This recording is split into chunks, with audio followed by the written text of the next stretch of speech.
You guys. My heart breaks for the victim that is Blake Lively. She has been muzzled, silenced for speaking up. That's what she claims. Hello, my fam. It is Perez, the queen of all media, the original influencer, and your number one source for everything. It ends with us, Saga. Most of us have been paying close attention to the federal lawsuit involving Justin Baldoni and the uncredited director, wardrobe stylist, and editor of It Ends With Us. However, there are two related lawsuits that are not part of this larger one.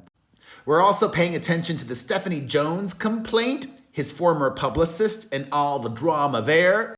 Plus, over in Texas, Jed Wallace, who was part of Justin Baldoni's team, I'll explain more in a second, is involved in litigation with the Never With Teeth icon. Cruella Lively has been adamant that there was a retaliation campaign against her because she spoke up about being a victim of Justin Baldoni and his sexual harassment on the set of It Ends With Us. Prior to the film's release, he hired a crisis PR expert, and along her, Melissa Nathan, came Jed Wallace.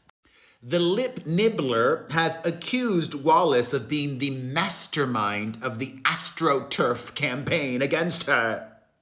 Meaning, she still refuses to accept that people do not and did not like her even back in 2024 because of who she is, what she's said and done. Instead, she said that we are all dummies who have had our brains polluted without us even knowing it. AstroTurfing. And in a bold move, the Yummy Chanteuse even accused Jed Wallace of sexual harassment. Even though Jed Wallace wasn't ever, not once, on the set of It Ends With Us. So he sued her.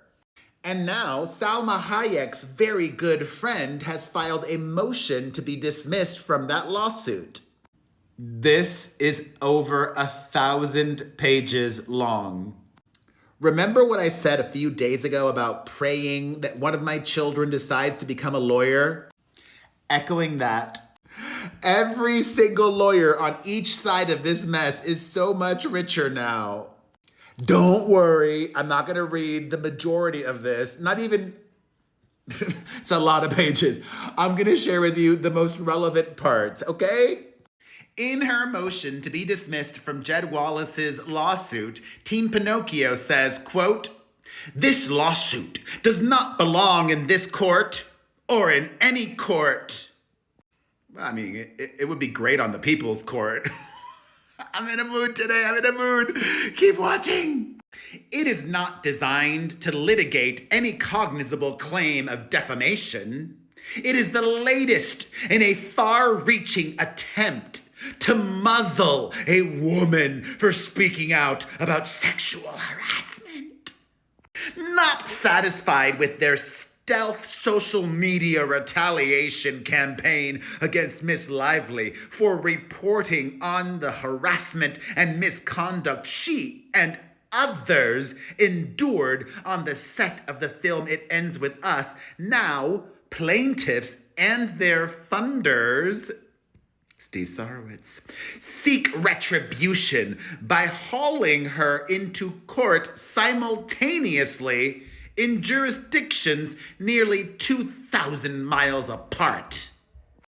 The court should reject this form of judicial harassment and dismiss the amended complaint with prejudice. No. No. Wallace and Street, his company, specialize in mitigating crisis by shaping public perception to the benefit of their high-profile clients and to the detriment of whomever they choose to target.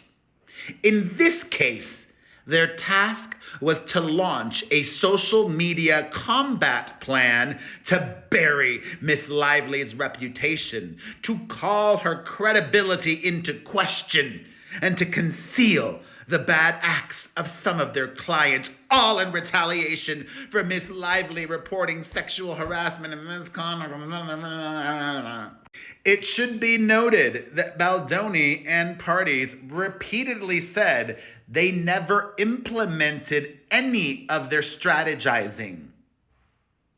Okay? And when any of these trials begin, Blake Smollett's lawyers are going to have to prove that they did orchestrate this smear campaign with receipts, proof, timeline. So far, I have not seen any. One of the arguments that they're making is Jed Wallace is now a party to the federal lawsuit that Judge Lyman is overseeing in New York. They also allege that the court in Texas is not the right place to hear this lawsuit. Improper venue. Plus, the court cannot exercise constitutional due process or exercise jurisdiction over Delulu because she is not subject to personal jurisdiction in Texas. Plus, Jed Wallace's complaint fails to state a claim for defamation. It does! As I told you, the wife of Alanis Morissette's former fiancé accused Jed Wallace of sexual harassment. I don't forget. This is a bombshell. It could actually be a big win for the Florals fanatic. The motion to dismiss states Wallace incorporated Street in California in 2008 and converted it to a Texas corporation on February 6, 2025, after filing this lawsuit. Pause. Meaning, as already stated in their motion to dismiss, Texas was not the appropriate venue to file this complaint. And after filing this lawsuit, they converted from a California corporation to a Texas corporation. The address listed of the California law firm of Brian Friedman, who is Baldoni's attorney, is both the organizer of the corporation and Street's California agent for process. Interesting, because Jed Wallace has a different lawyer working with him on this complaint, but he was working with Brian Friedman up until as recently as February of this year. And I'm sure that Amber Lively's team is going to argue that collusion and Steve Sarowitz is paying for this lawsuit, and that's not too relevant. I think the incorporation after filing this lawsuit in Texas is, though. I'm curious to see how Judge Ezra rules on this. Lack of personal jurisdiction, improper venue, and failure to state a claim. Oh, God. Oh, God. I'm making my way through this, and they are literally I don't even know how many pages about silencing abuse victims through defamation lawsuits. But what if she really did defame Jed Wallace? Huh? All right, I'm trying to get to the conclusion.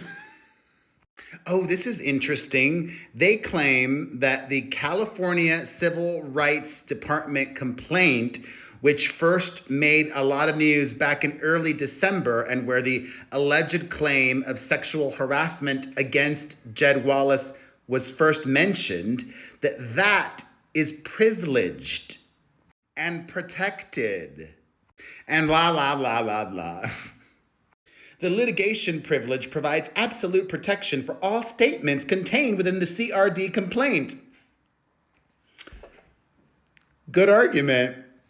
And in the conclusion, she's also asking for her attorney's fees to be paid. Ah!